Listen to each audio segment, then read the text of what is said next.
বিবেচনায় এনেছিলেন জনাব প্রয়াত তোফায়েল আহমেদ। সেই মানুষটিকে স্মরণ করে আজকে মৃত্যুর ঘণ্টা বেজে গিয়েছে, দাফন হয়েছে। সবার আগে যারা স্মরণ সভার আয়োজন করেছে সেই যুক্তরাষ্ট্রকে আমি ধন্যবাদ জানাই।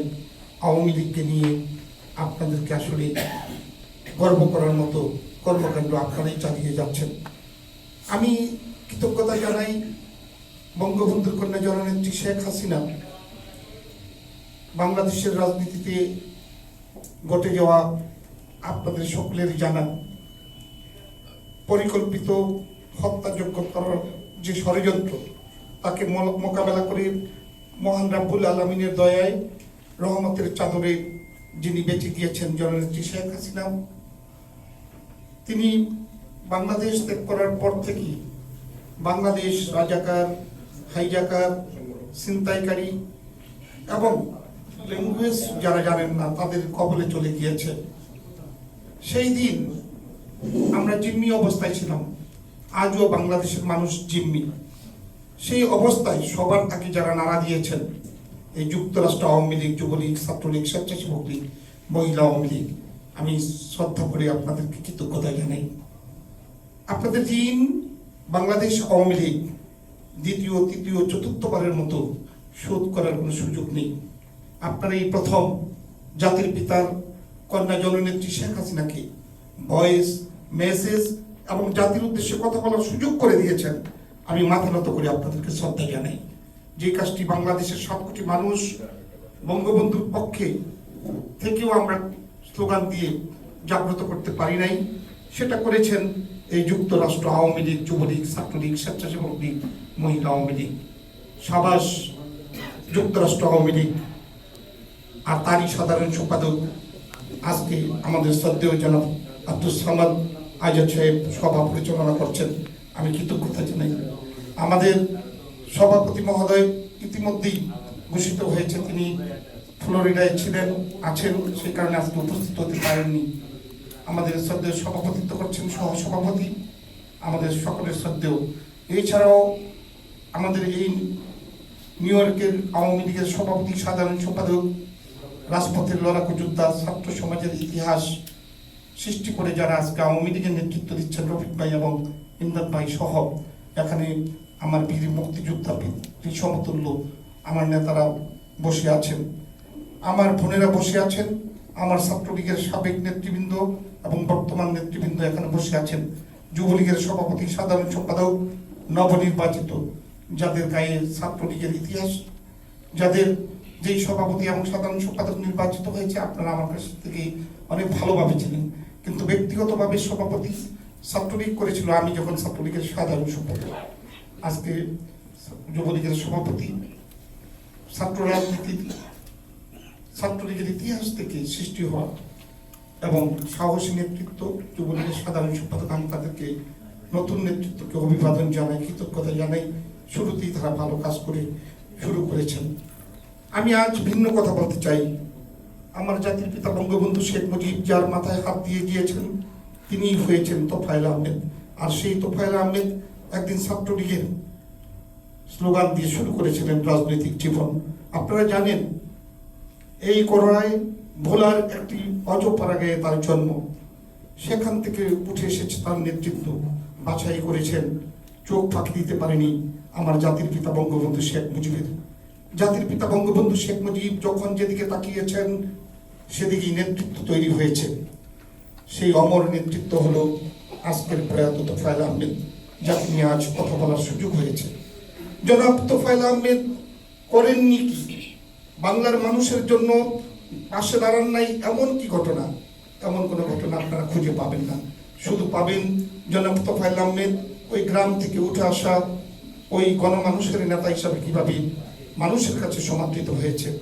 ভোলার ওই দ্বীপগ্রা ভোলায় যখন মানুষ নাম জানতেন না, যখন মানুষ কোনো কর্ম ছিল না, মানুষের সাথে মানুষ মিলেমিশে একসাথে চলবে সেই সুযোগও ছিল না, একটা রাস্তা ছিল না, ঘাট ছিল না, বাজার ছিল না, মানুষ নৌকায় বসবাস করতেন, বাড়ি থেকে যেতে হলে নৌকা ছাড়া উপায় ছিল না, বোট ছাড়া কোনো উপায় ছিল না।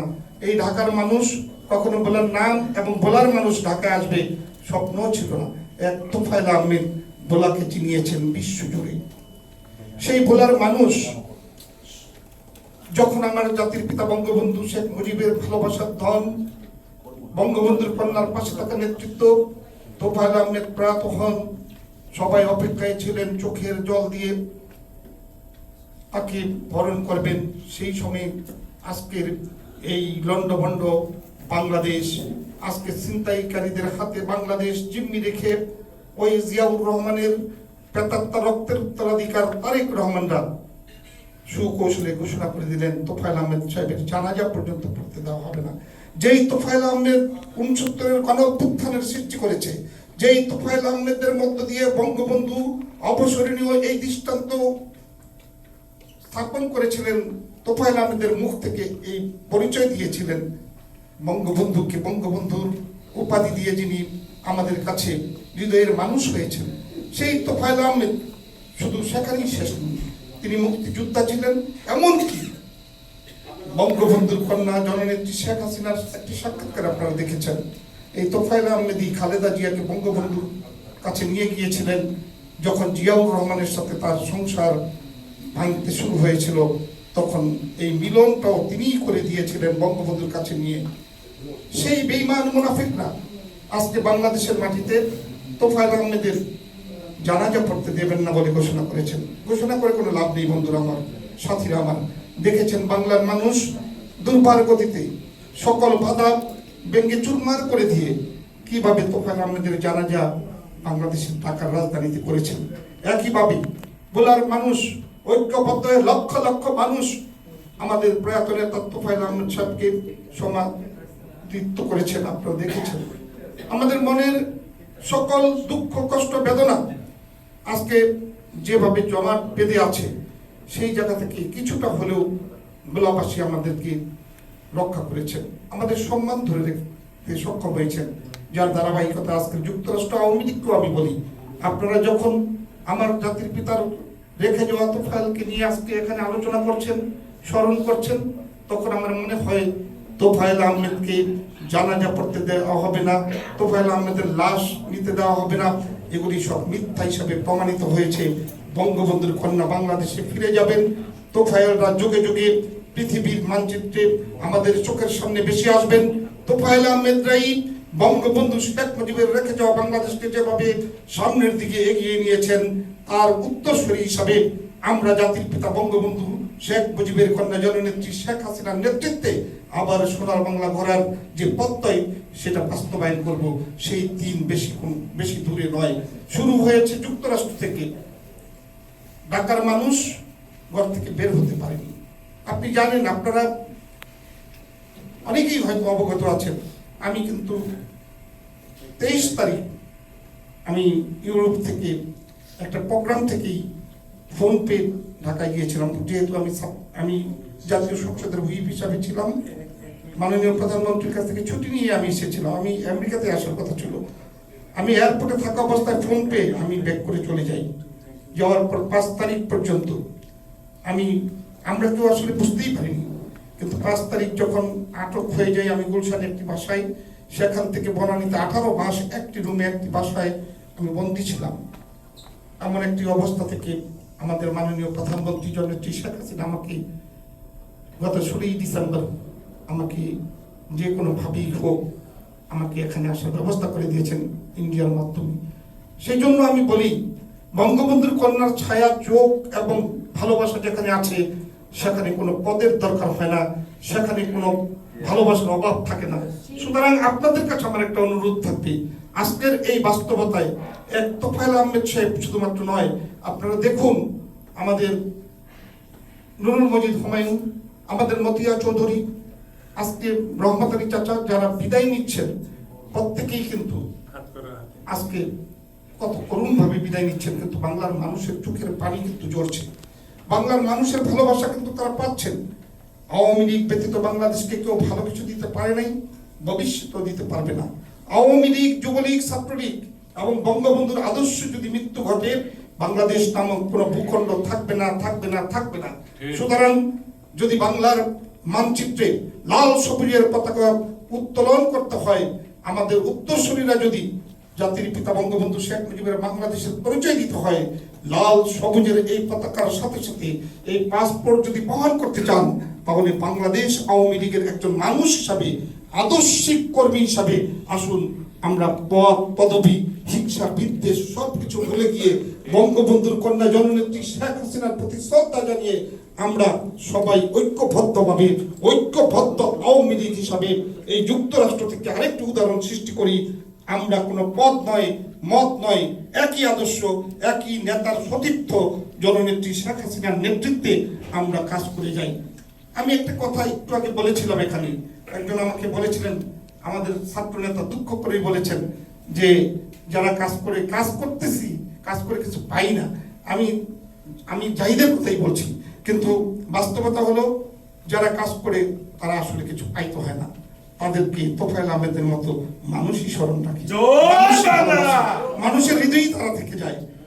আমরা যে যত বড় পদের আশায় থাকি, পদ তো মাত্র কয়েকজনে পায়, কয়েকজন পদ পায়। আমি আপনাকেই বলেছিলাম, হ্যাঁ ছোট ভাইকে, তুরাক ভাইকে কেন বলেছি, উনি সাংগঠনিক সম্পাদক, নিশ্চয়ই কাজ করে সাংগঠনিক সম্পাদক হয়েছে।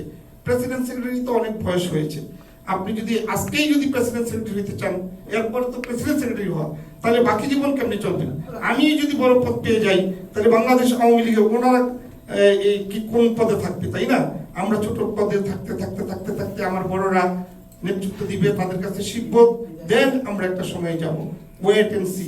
আমরা যেন সেই অপেক্ষায় থাকি, আমরা যেন সেই ভালোবাসার মধ্যে নিজেদেরকে সবসময় বন্দী রাখি, স্বেচ্ছায় বন্দী হয়ে যায় আমরা সবাই শেখ হাসিনার নেতৃত্বের প্রতি, বাংলাদেশ আওয়ামী লীগের প্রতি, এবং স্বেচ্ছায় আমরা নিজেকে বন্দী রাখি মুজিব আদর্শের প্রতি। তাইলেই দেখবেন সুখ এবং শান্তি সমৃদ্ধি আমাদেরকে কাছে টানছে, বাংলার 18 কোটি মানুষ হৃদয়ে স্থান করে নিবে। কারণ আমি বলতে চাই আজকে পরিষ্কার ভাবে, এখানে স্বেচ্ছাসেবক লীগের নেতারাও আছেন, আমার অসংখ্য ছাত্রলীগের বন্ধুরা আছেন, আপনারা যদি নড়াচড়া দেন তাহলে শুধু বাংলাদেশ কাঁপে তা কিন্তু নয়। আপনারা যদি এখানে নড়াচড়া করেন তাহলে বাংলাদেশের মাটি সুদ্ধা কেঁপে যায়। কারণ আমি আজকে বলি, এইভাবেই যদি একটু চিন্তা করি, এখানে যারা আছেন আপনাদের দ্বারা কিন্তু বাংলাদেশের হাজার হাজার পরিবার আপনাদের কাছ থেকে দয়া পায়, ভালোবাসা পায়, ঈদ বোনাস পায়, অনেক সময় ফেতরা পায়, কোরবানি পায়, আপনাদের জাকাত পায়। এই গরিব মানুষগুলিই কিন্তু আপনাদের দিকে তাকিয়ে থাকে। আপনি যখন হা বলেন তখন তারা স্লোগান দেওয়া শুরু করে দেয়। সুতরাং আপনাদের কাছে আমরা যে কত ঋণী, আমাদের দল যে কত ঋণী এই প্রবাসীদের কাছে, এটা ভাষায় প্রকাশ করার মতো নয়। সুতরাং আপনাদের কাছ থেকে আমরা সভ্যতা শিখতে চাই, কারণ আমাদের স্বপ্নের দেশ আমেরিকা। আমেরিকাতে যদি আপনারা কিছু করেন, আমরা কিন্তু দেখি, যখন আমি প্রথম দিন দেখেছি এই যুক্তরাষ্ট্র প্রতিবাদ শুরু করেছে, তখন আমি এই একটি নিউজ দেখে, টেলিফোনে ইউটিউবে দেখে আমি মনে করেছি ইনশাল্লাহ আর বেশি দিন নয়, 6 মাসের মধ্যেই আমরা আমাদের জায়গায় ফিরে আসবো। আজকে মাত্র 3 মাস এই পাষণ্ড সরকার এসেছে, 3 মাসে কিন্তু জবাব দেওয়া শুরু হয়েছে। সুতরাং শুরু যখন আপনারা করেছেন, শেষ আপনাদেরই করতে হবে। আর শেষ করার আগে মুক্তিযোদ্ধা, আওয়ামী লীগ, যুবলীগ, ছাত্রলীগ, আমরা যারা শেখ হাসিনার কর্মী, আমরা যারা আওয়ামী লীগের কর্মী, আমরা যারা আমাদের নেতাদের সহযোগী, আমরা যদি এক হয়ে যাই, আমরা যদি হিংসা না করি, বিদ্বেষ না করি, আমরা যদি ভালোবাসার অভাব না দেখাই, তাহলেই আমাদের দ্বারা এটা সম্ভব। বাংলাদেশ আওয়ামী লীগ, ছাত্রলীগ, যুবলীগ ঐক্যবদ্ধ হলে পৃথিবীর কোনো শক্তি নেই তাকে পরাভূত করতে পারে। সুতরাং আমি বলবো সেই নেতৃত্বই ছিল আমাদের প্রয়াত জনাব তোফায়েল আহমেদ। অনেক কিছু, অনেক ষড়যন্ত্র, দলের মধ্যে অনেক ভাগাভাগি, অনেক কিছুই হয়েছে, কিন্তু তোফায়েলকে কিন্তু দল থেকে কেউ সরাতে পারেনি। কারণ ওনারা বঙ্গবন্ধুর আদর্শকে বিশ্বাস করেছেন। ওনার সাথে আমার, যখন আমি ঢাকা মহানগর ছাত্রলীগের সভাপতি হই, তখন আমি ওনার বাসায় দেখা করতে যাই। যাওয়ার পর ওদিন ওনাকে আমি বাসায় যা পাইনি, আমি চলে আসতেছিলাম, ওনার সাথে 2 জন বিশিষ্ট লোক উনি ঢুকতেছিলেন। আমি সালাম দিলাম, কি ব্যাপার? আমি তো আসছি, আসলে আমি দেখা করতে গিয়েছিলাম, সালাম করতে। ঢাকা সিটির প্রেসিডেন্ট যখন ছাত্রলীগের প্রথম হইলাম আমি, উনি বললো যে বাবু তুমি আজকে চলে যাও, আমার খুব ইম্পর্টেন্ট কাজ, তুমি আরেকদিন আইসো, তোমার ফোন নাম্বার আছে? আমি বললাম জি আছে তো, তাই ফোন নাম্বারটা আমি বললাম। তখন কিন্তু অ্যাভেলেবেল না, এই মোবাইল তো তখন অ্যাভেলেবেলই না, কিছু কিছু ধনীদের কাছে আছে, কিন্তু আমার মোবাইল নিয়ে বাসার নাম্বার ওনাকে বললাম। ঠিক আছে আমি তোকে ফোন করবো, কখন আসতে হবে। আমি মনে মনে ভাবলাম, সিঁড়ি দিয়ে নামতেছিলাম আর ফোন করতেছিলাম, যে কি বলে উনি আমার ফোন করবো, তুচ্ছ তাচ্ছিল্য ভাবছিলাম। সেদিন থেকে নেতার প্রতি আমার শ্রদ্ধা বেড়ে গিয়েছে এত বেশি, যা কোনোদিন ভুলবো না। আমি 3 দিন পরেই দেখলাম আমার বড় ভাবি বলতেছে, এই তো কাল আমরা ফোন করছি। আমি কি বলেন? আমি আবার বললাম যে পরিচয় দিচ্ছে, কয় না বললো তো বাবুকে দেওয়া যাবে, তুমি তো ছিল না। আমি আবার পরবের বাসায় ফোন করছি, ভাবি তুললেন, কয় একটু লাইনে থাকো আমি দিচ্ছি। কাই বেটা তোরে ফোন দিলাম, পাইলাম না তো। আজকে সন্ধ্যার সময় আমি গেলাম, আমি অবাক হয়ে গেলাম, কয় তোর তো ফোন দিয়েছিলাম, তোর তো পাইলাম না। আমি তো বাইরে ছিলাম, ফ্লাইটে বসে ছিলাম, আসেন। পরে আমি আপনি আমার ফোন নাম্বার পেলেন কই? আপনি আমার ফোন নাম্বার তো পাওয়ার কথা না, তো বলবে তখন তো আমি বড় নেতা না, ছোট মাত্র সিটি ছাত্রলীগের প্রেসিডেন্ট হয়েছি। পরে কেন তুই না আমাকে ফোন নাম্বার দিলি? আমি কখন? কারণ আমার সময়। আমি বলছি হ্যাঁ আমার ফোন নাম্বার। আমার তো মুখস্থ 93515505। আমি তো অবাক, এর নাম তো ফাইলাম যে সিঁড়িটার নাম তো উঠতে, শুধু একবার ফোন নাম্বারটা বলছি, উনি এটা মনে রাখছে, আমাকে ফোন দিচ্ছে, আবার ওনাকে গেছি দেখা করতে। সুতরাং তাদের সাথে রাজনীতি করেছে ওনারা, আমরা। সুতরাং আমরা যদি ভুলে যাই, আমরা যদি একজনকে সহ্য করতে না পারি, আমরা যদি একটা মিটিং এ সবাই উপস্থিত একসাথে নাও হতে পারি, আমাদের কিন্তু ফয়সালা হবে না। একজন মানুষ ভালো থাকলে সারা বাংলাদেশ ভালো থাকে। আওয়ামী লীগের নেতা কর্মীরা রাতে ঘুমাতে পারে, রাতের ঘুম হারাম হয় না। তিনি হলেন শেখ হাসিনা। আর তাকে যদি ভালো রাখতে হয়, তাহলে আমি তুমি সেই আমরা ঐক্যবদ্ধভাবে জননেত্রী শেখ হাসিনার পাশে দাঁড়িয়ে একটি স্লোগান দিতে হবে, জয় বাংলা। তাহলে তোফায়েল আহমেদরা অমর হয়ে থাকবে, আব্দুর রাজ্জাকরা অমর হয়ে থাকবে, মতিয়াপাড়া বিচ্ছিন্ন হবে না, ইতিহাস অন্যদিকে ধাবিত হবে না। নয়তো ইতিহাস আমাদেরকে কষ্ট দিবে, ইতিহাস ভিন্নভাবে লেখা হবে। ইতিহাস যদি ভিন্নভাবে লেখা হয়, তাহলে এই হাদি ফাদিদের মতো মানুষ যারা বাজে ল্যাঙ্গুয়েজ ইউজ করে তারা হবে নেতা, আমরা হব ফেতা, আমাদের ইতিহাস কবর হয়ে যাবে। সুতরাং আসুন নতুন ইতিহাস গড়ার জন্য আবারও জাগ্রত করি। জয় বাংলা, জয় বঙ্গবন্ধু, অমর হবে আমার জাতির পিতার সেই দিনের কবিতা কাব্য। এবং বেঁচে থাকবেন আমাদের কাছে অমর হয়ে জননেত্রী শেখ হাসিনার কৃতকর্ম, নেতৃত্ব দিবেন জননেত্রী শেখ হাসিনা। জয় বাংলা, জয় হোক আপনাদের সকলের। তোফায়েল আহমেদ সাহেব আজকের এই দিনে আমরা সবাই একসাথে বলি, আল্লাহ তাকে বেহেশতের সর্বোচ্চ জায়গায় স্থান করে দিও।